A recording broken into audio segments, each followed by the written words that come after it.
Here we have verse 2 of the 11th chapter of the Gospel of John. We find Jesus on a location along the Jordan where presumably he had been baptized by John the Baptist and is carrying on a ministry there. And while there, he receives word that his friend Lazarus, the brother of Mary and Martha, is ill.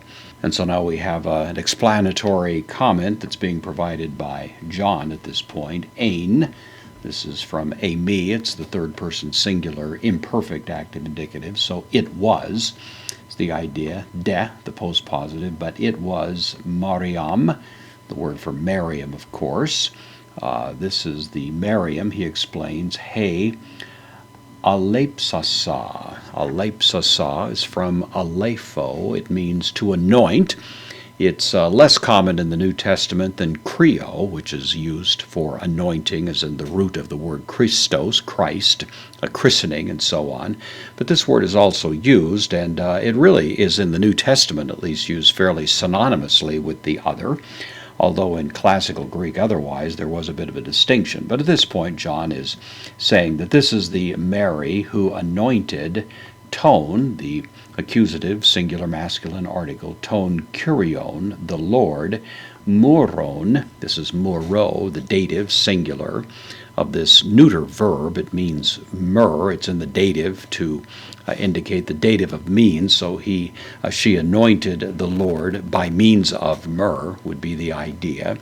And then kai and ekmadzasa. Ekmadzasa is a combination of a couple of words that basically means to wipe away, to dry it. That would be the notion.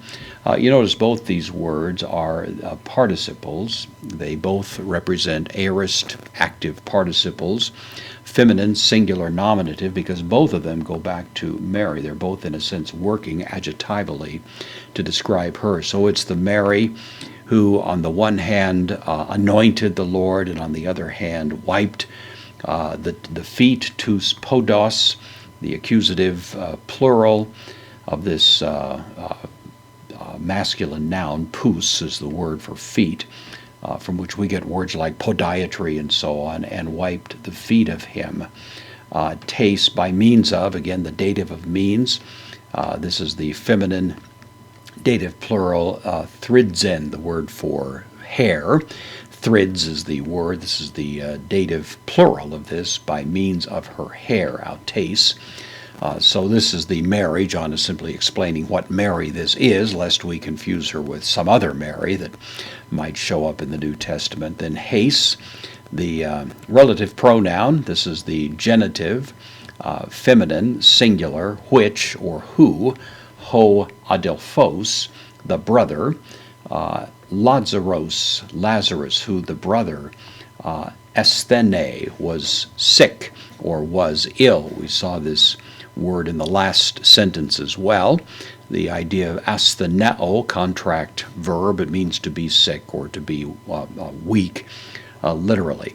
So John is explaining what Mary this is. Of course, the story of Jesus having his feet anointed by Mary has not yet been told yet. This is John anticipating a story that is not yet part of the record, but of course he's writing all of this retrospectively, and by that time that account was well known, so he's simply making a kind of a remark about it in advance of actually telling the story.